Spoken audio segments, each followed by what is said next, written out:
તો સ્થાનિક સ્વરાજ્યની ચૂંટણીને લઈ એક્સક્લુઝિવ જાણકારી। અમદાવાદ મનપામાં ભાજપના ઉમેદવારોને લઈને જાણકારી। અમદાવાદમાં ગત ટર્મના હોદ્દેદારો પૈકી માત્ર એક હોદ્દેદાર થઈ શકે રિપીટ।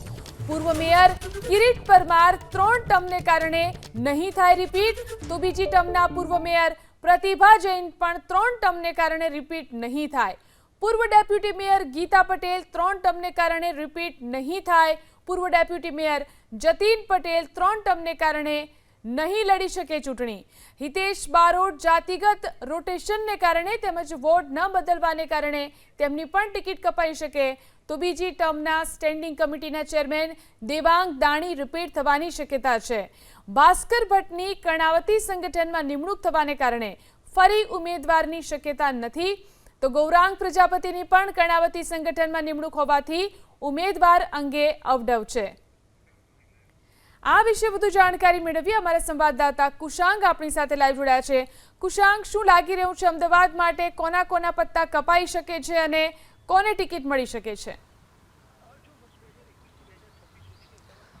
જો વર્ષ 2021 થી 2026 સુધીની અમદાવાદ મહાનગરપાલિકાની જે ટર્મ હતી તેમાં મોટા ભાગના જે સિનિયર નેતાઓ હતા તેમની ભારતીય જનતા પાર્ટીના નિયમના કારણે કાતર ફરી શકે ટિકિટ ઉપર, તે પ્રકારની સ્થિતિ અત્યારે જોવા મળી રહી છે। કારણ કે પહેલી ટર્મમાં જે આખી બોડી હતી તેમાં એક બાદ એક વાત કરીએ તો પૂર્વ મેયર હતા કિરીટ પરમાર, તેઓ 3 ટર્મથી વધુના કોર્પોરેટર રહી ચૂક્યા છે, જેના કારણે તેમની ટિકિટ કપાઈ શકે તેમ છે।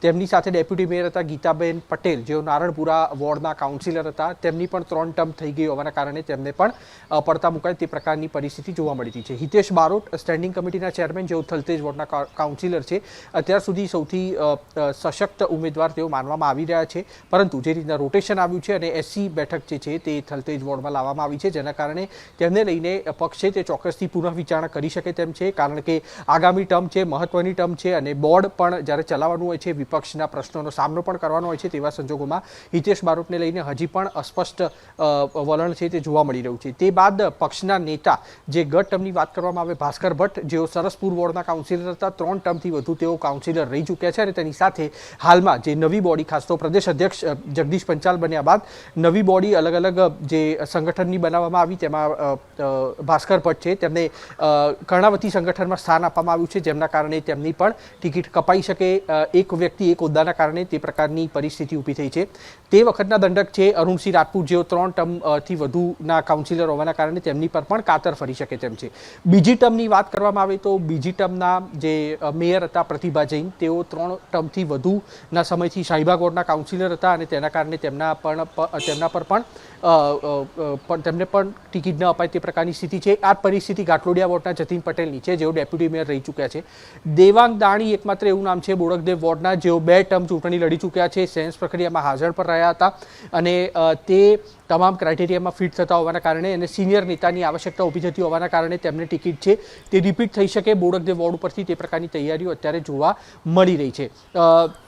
તેની સાથે વાત કરીએ તો પક્ષના નેતા ગૌરાંગ પ્રજાપતિ છે, તેમને પણ કર્ણાવતી સંગઠનમાં અત્યારે હોદ્દો આપવામાં આવ્યો છે, જેના કારણે તેમની જે એક વ્યક્તિ એક હોદ્દાના કારણે તેમની ટિકિટ પણ કપાઈ શકે તે પ્રકારની પરિસ્થિતિ છે। અને દંડક શીતલ ડાગા છે, જેઓ મણિનગરના કાઉન્સિલર છે, તેમની ટિકિટને લઈને અત્યારે ચર્ચા ચાલી રહી છે, કેમ કે તેમના પતિ છે તે 2 ટર્મ પહેલાં કાઉન્સિલર રહી ચૂક્યા છે અને શીતલ ડાગા છેલ્લી 1 ટર્મથી કોર્પોરેટર છે, જેના કારણે એમ કુલ 3 ટર્મ થતી હોવાના કારણે અત્યારે પક્ષમાં વિરોધનો સૂર ઉઠ્યો છે કે 3 ટર્મથી વધુ કાઉન્સિલરો જે રહી ચૂક્યા હોય અને ટિકિટ ન આપી, આવા સંજોગોમાં લોબિંગ ચોક્કસથી ચાલી રહ્યું છે શીતલ ડાગાને ફરી ટિકિટ મળે તેના માટેનું। પરંતુ હાલની વાત કરીએ એટલે કે ગત ટર્મની, તો માત્ર એક એવા નેતા છે તેમને ટિકિટ મળવાના તમામ ક્રાઇટેરિયામાં ફિટ થાય છે, તે છે દેવાંગ દાણી, અને સંભવત રીતે જોઈએ તો હિતેશ બારોટ છે, તેમને પણ પાર્ટી મેન્ડેટ ઉપરથી ચૂંટણી લડાવી શકે તે પ્રકારની ચર્ચા છે, તે પ્રકારની અટકળ અને તે પ્રકારનો તર્ક છે તે અત્યારે અમદાવાદ મહાનગરપાલિકા માટે સામે આવી રહ્યો છે। ઝીલન જી આભાર કુશાંગ તમામ જાણકારી આપવા માટે।